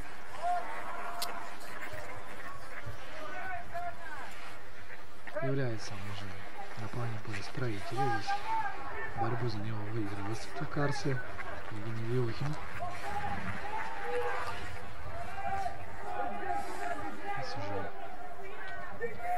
Здесь уже от ворот вскоре Зорко. Евгению Лехину надо, говорю, забивать все-таки. Но ему нужно Сын сегодня родился, надо забивать. Подарок жене сделать. Значит, я тебе взяла ребенка, а я забил мяч. Вот, в принципе, равноценно. Евгению Люхину нужно просто пару мячиков забить и бежать под окна роддома. Кировского. И вернемся к центнеру бензина, да. Да. Который Евгению Люхину, к сожалению, не достанется, но вполне может достаться сыктывкарским болельщикам, которые посетили все домашние игры строителя, как и другие призы, например, велосипед марки «Шкода» и набор инструментов от компании «М-Креп». Нужно всего лишь сохранять корешки от билетов, и в конце сезона хоккейный клуб «Строитель» проведет большой розыгрыш совместно с партнерами и, собственно, суперпризы в дистанцию суперболельщиков. Суперпризы, суперболельщиков. Сразу видно маркетолог. Нет. Нет. Я учусь. После сегодняшней трансляции у меня уже есть варианты, чему обучиться. Например, узнать репертуар Лесоповала, прочитать умные книги о маркетинге. И здесь, мне кажется, упустился такой игрок Зорко, конечно, пораньше, чем наносил удар, но арбитр говорит иначе. Головой зарабатывает красногорцы. Настало время Зорко все-таки. Да. Это подбивать угловые. Ваше пророчество, Валентина. Я думаю, что если вдруг так и продолжится, то, в принципе, костер на улице можно развести в такую погоду.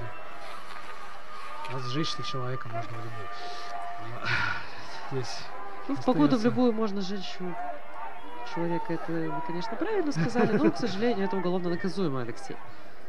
К сожалению, вы расстраиваете. Для вас. Я же человек очень добрый.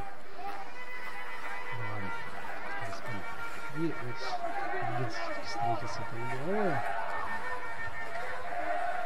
Не знаю, вот во втором тайме игра Строителя ведет себя как я, приболевший. Немножко разладилось, мне кажется, взаимодействие. Подуспокоились хоккеисты. А вот Зоркий после забитого мяча смотрится поинтереснее, покреативнее, поразнообразнее в атаке. И тайм-аут не очень сильно изменил картину. Знаете, хочется так вспомнить сразу фильм «Движение вверх» из моего любимого вида спорта, да, когда говорили про баскетбол. Там, за себя и за Сашку. Вот. Хотелось увидеть, что в последние 20 минут сыктывкарцы сыграли там, за себя, и за Сашку, и за Женьку. Сына Евгения Люхина. Да, и за Пашку, да, как бы за всех, чтобы сыграли. Вот. Добыли победу. Ну, а красногорцы играют за Илью. За кого же еще? Самый преданный болельщик Красногорска. Здесь вне игры Максима Медведя. Зоркий от своих ворот. Эмоции, конечно, на льду сейчас. Даже ссылка пробивается в трансляцию. Даже нужно позавидовать этим эмоциям тренерского штаба, скамеек запасных. Ну это мы тут с высоты считаем игру вялой или еще что-то. Да. А у них-то она прям вживую протекает. Там, ну здесь, кстати, да, Максим Шакиров показал, что был такой не элемент, да, опасной игры со стороны хоккеиста Зоркого. Чуть-чуть припугнул, показал за вратаря. Ну, в общем, на самом деле, да. Зоркий так хорошо показывает зубки соперника. И здесь удаление будет в составе Красногорска. Уже неплохо. Ну, уже численное преимущество. Еще бы пару удалений. И Строитель вполне сможет взять игру под свой контроль обратно. А время-то идет. Осталось-то 18 минут. 19 добавить. Здесь повтор. Ну, довольно грубо. Да. По-другому не скажешь. Борьба за мяч. В первом подборе был игрок Строителя, но здесь Никита Свиридов вне игры забрался, не успел выйти. И Зоркий уже со своей половины поля проводит атаку. Одинокий. Такая встречает сразу 3 защитника Строителя. Видите, нормально, сейчас 2 человека ударили у Зоркова. Есть потенциальная возможность Строителя взять мяч на свой контроль, подиктовать темп игры, подиктовать условия на поле.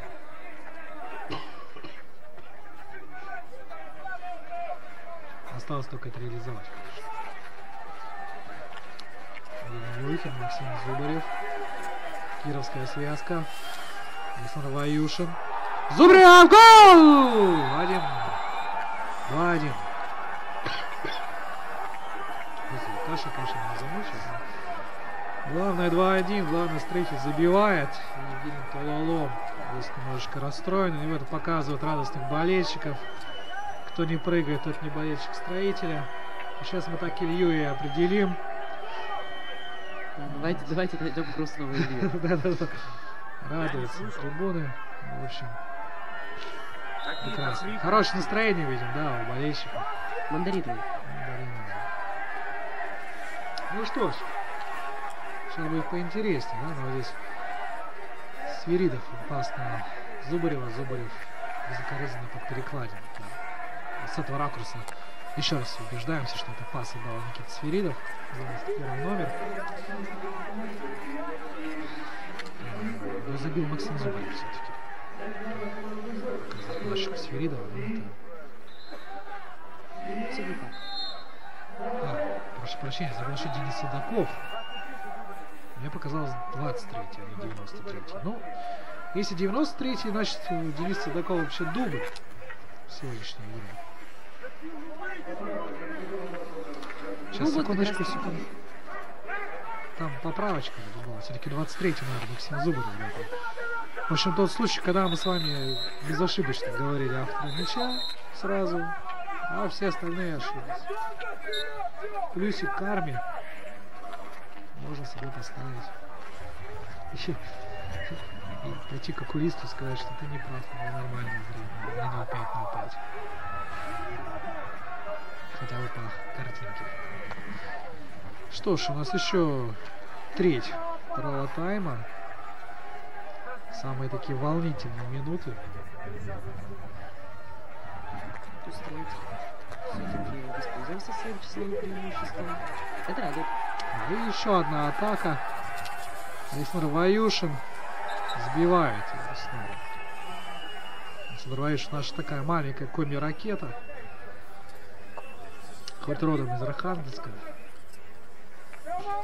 Отличился, кстати, опять же, возвращаясь к игре сводника, да? Забил ворот своей большой команды.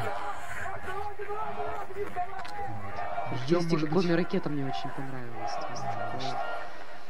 Если у нас бурая русская ракета, то... У нас есть, да, коми-ракета. Да. У нас все будет коми. Столько прозвищ. С приставкой коми? Да. Игроков обороны коми Стенка.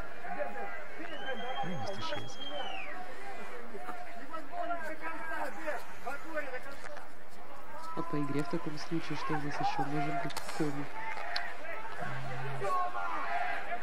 Я даже все эти секунды, Валентин, я как раз об этом думал. Нет, потому что о кировской связке мы уже рассказали. У нас будет коми Кировская. Коми Кировская связка. Отлично. Либо же у нас в стране все, как бы сказать, привязывать именно к месту жительства, да, к месту, где что именно происходит. Вот и мы тоже будем так делать. Ну, вообще у нас как бы очень любят национальный колорит. Ну, я поэтому и приделываю все коми. Великолепная коми-пятерка, да? И вратарь.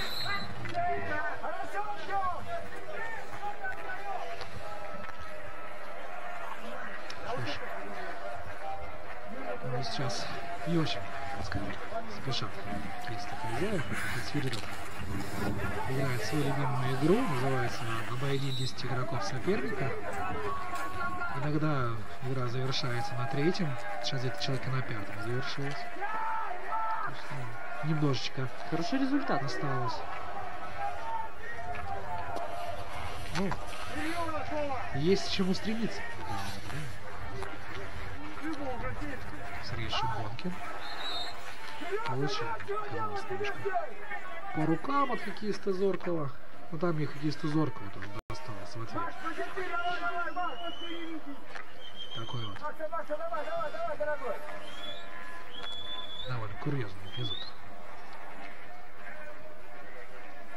Вот, кстати, Ваюшина нам не отдали. Куда вы Ваюшина не отдали?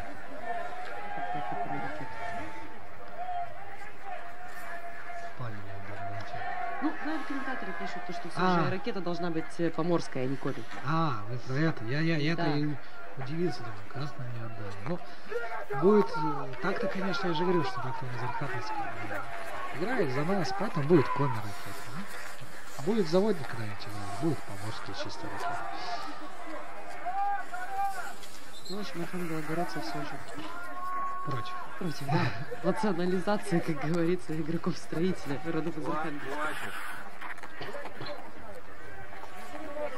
Ну что, приятно, то, что Архангельск тоже смотрит. То есть, видите, не только Киров, Ставрополь, да, уже и Архангельск. Мне Все кажется, смотрят мы за так этой долго игрой. рассказывали об игре с водником, то что Архангельск просто его притянуло. к нам. Подумал, может быть, здесь повторение, продолжение идет, да? Ну что, строитель остался, соперник в желтой форме. Ну, в принципе, да. Главное, чтобы не было ничьи. Нам даже не как болельщикам, а просто как ценителям этого вида спорта хочется все же, Оно примерзлое, только чтобы команды миром не расходились, а немножечко повоевали. А в это тот еще милитарист налетел. Думал, Вот сейчас Слава. ветер подул и полетело. В радиоформате, да? Да. Нам удалось это. Еще один плюсик. Я сегодня прям лучусь мандариновым настроением и Новым годом, пытаюсь загадать Сегодня желание. Валентина в розовом, прям как пантера. Да. Так что вот. Дедушке Морозу пытаюсь загадывать желание, например, победу строителя. Ну, здесь, если бы Артем Лихачев здесь не оказался на льду в этом эпизоде, вполне все могло бы привести и к третьему мячу ворота гостей. Но Артем Лихачев, к сожалению, для болельщиков строителя на льду оказался. Все было в рамках правил. Подбрали его мяч, не справился с равновесием, не удержался. И мяч уже зорко. Последняя 10-минутка основного времени у нас уже идет. Очень упорный и равный. Особенно во втором тайме матч. Все-таки строитель выглядел получше, интереснее. И имел больше возможностей, прежде всего, со стандартов отличиться. То во втором тайме, конечно, игра. Сложно выделить в этой игре кого-либо. Не могу сказать, что строитель по второму тайму и на победу наиграл, но пока что, к счастью для хозяев, счет именно такой, какой есть. И здесь бросается под этот удар кейс Сыктывкарского клуба и собственным телом преграждает путь мячу. Мартина, вы бы бросились под мяч в такой ситуации? Обязательно. Вот. У нас коми все такие. Мы Что у готовы Алексея броситься под проскочила мяч. такая интонация, как у Дроздова из «В мире животных». Вот в том, как хоккеист бросается под мяч. Ну, здесь контратак строителя не дают третий номер. Антон Орловский прервал ее в центре поля, отобрал мяч из сыктывкарцев. И болельщики подбадривают свою команду. Кричат строитель. Ну, в комментариях кричат: «Зоркий нужен гол», поэтому... Ну, Что на поле, что в наших поддержке. болельщиков слышно. А вот комментарии на трибунах не озвучиваются. Я Есть думаю, то, что там возможность. Илья все же старается перекричать более 600 человек сыктывкарских болельщиков. как там говорить, технический онлайн сегодня. Молодец. Надо пока не перекрыть. Тяжело все-таки, да? Без микрофона.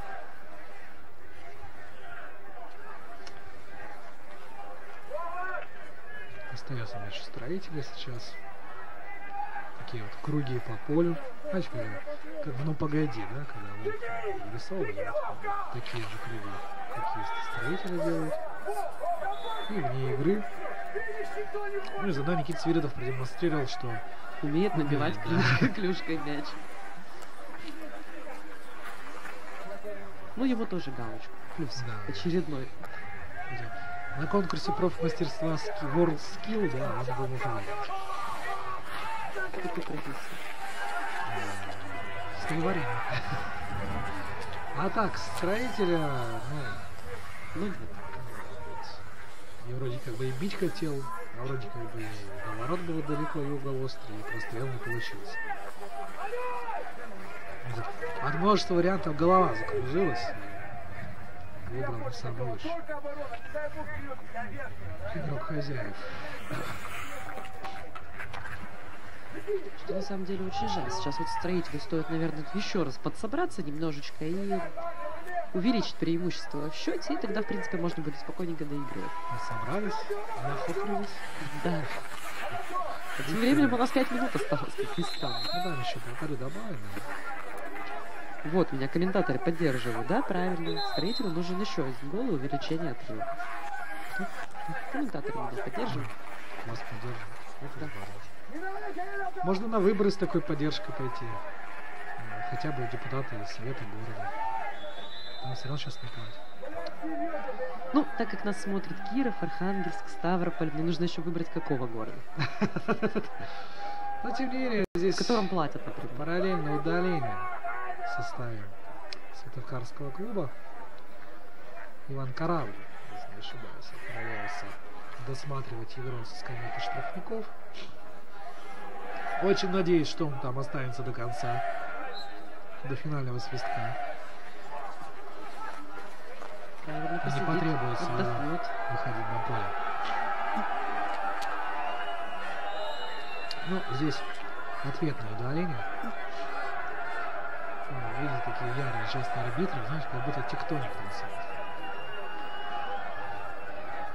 В общем, было интересно.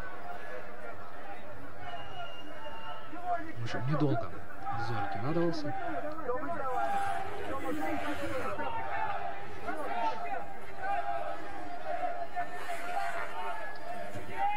33-й номер, по-моему, Роман Сысоев. Да, не Сысоев, да? Заботливый. Заботливый плащ. Знаете, как родители детей в школу собирают? Какую-то уже у нас здесь. Это еще не северная зима в понимании Алексея. Ну да. Не поспорить. Ну, стоит вспомнить то, что в прошлом сезоне играли при более таких серьезно низких температурах. Ну и в прошлом сезоне еще и... Ой, что сейчас могло произойти. Все знают, что могло произойти. А в прошлом сезоне 3-1. Помните, защитили наши строители из Зоркова, Сыктывкара. Стоит повторить? Ну, пока что близки к этому. Но нам главное итог, чтобы исход был таким же. То есть нам нужны 3 очка, да? И здесь падение. Максим Зубарев. Вячеслава Маркина, кстати, уронил. Автор единственного забитого мяча в составе Краснодарского клуба. В общем, всем видом показывает, что не надо забивать. Кто к нам с мячом придет, да? Тот от клюшки упадет. Перефразировали. Новый слоган Сыктывкарского строителя. Где вы были, Валентина, когда был конкурс слоганов «Кричал»? На конкурс кричалок, этот слоган сложно кричать. Кричалка должна быть максимально короткой и емкой. Ну, основа маркетинга продолжается в нашем прямом эфире. Эфир из Сыктывкара полезный. С творчеством Лесоповала познакомишься. На основе маркетинга. В общем, все с чем угодно. Несем просвещение в массы. Я сейчас пытаюсь вспомнить все-таки одну из речевок, которую прислали болельщики на конкурс. А здесь ошибка. На ровном месте привезли себе какие-то строители опасную ситуацию. Свободный удар, да, заработал Зоркий. На ворот не так уж и далеко. Вполне можно пробить. Но реально на ровном месте. Здесь удаление еще, конечно, в составе строителя. Пытаясь как-то исправить свою ошибку игроки обороны. Нервы или усталость, не знаю, как это объяснить во втором тайме. Скорее все-таки нервная напряженность, потому что у строителя был... Кстати, не было перерыва у строителя. Ну что здесь? Здесь угловой. Которому очень сильно обрадовались игроки строителя. По-моему, не обрадовались. Думаю, мы как раз таки обрадовались. Нет, я смотрел на лицо Евгения Люхина, который удивлен встретил новость в голову. В общем, напоминаю, что эпизод чисто на ровном месте все создали сами себе. И если бы не Максим Шакиров, мы бы сейчас бы другие бы возгласы, наверное, говорили. Меньше минуты до конца основного времени. Мы здесь, как всегда, надеемся, что ничего не изменится. Давайте вот к этому подведем, да. Тем временем я тут речевку вспомнила, кстати. Да? Ну давайте. Один из болельщиков, которого наградили, кстати, за лучшую речевку, написал то, что если нашим гол забьете, до травмпункта не дойдете. Вот такая вот милитаристская, как выражается Алексей. Здесь пока новый вид спорта, хоккеисты Зоркого изобрели, они называются прыжки через клюшку. Сразу два хоккеиста посоревновались в этой неолимпийской дисциплине. Кстати, минуту ранее еще пара человек тоже пыталась. Я предлагаю этот вид спорта популяризировать. В Сыктывкаре проводить, да, чемпионат? Чемпионаты мира, например, по прыжкам через клюшку. Ну, в 21 году. Параллельно с чемпионатом мира. Почему бы и нет? Тем более в Сыктывкаре проходит фестиваль национальных и неолимпийских видов спорта. Ой, там что только не делают. Там. Вот, я думаю, палки перетягивают, канаты. Прыжки через клюшку играют. Вообще очень хорошо впишутся. Вместе с прыжками через нарты, да, вот, прекрасно. Ну, тем, кто не может перепрыгнуть нарты, предложат перепрыгнуть клюшку. Ну, прекрасно. Да, в общем, пора патентовать новый вид спорта, пока его кто-то не запатентовал, слушайте наши трансляции. Но тем временем последняя минута уже добавленного времени идет. Остается секунды до финального свистка. Зоркий был с мячом, сейчас строитель. Надо бы, наверное, конечно, поддержать его. Ну, трибуны затихли, затаились. А все ждут, все мандарины наготове, понимаете? Главное, чтобы не закидали мандарины. И все, раздается финальный свисток. 2-1. С таким счетом завершается этот матч. Строитель добывает для себя важнейшую победу. Здорово, делает подарок и себе, и болельщикам, и Евгению Люхину, и его семье. Павел Яковлевич не обманывал, обещал победить. Победила команда. Все прекрасно, все отлично. Поздравляем сыктывкарцев. Ну и до встречи на следующей игре. Домашний строитель. Это уже, конечно, будет 2019 год. Напомню, 7 января в Рождество строитель играет дома. До будущих побед. До свидания.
Приходите на матчи Суперлиги Чемпионата России по хоккею с мячом и болейте вместе с нами за хоккейный клуб «Строитель». МКреп. Надежная опора строителя.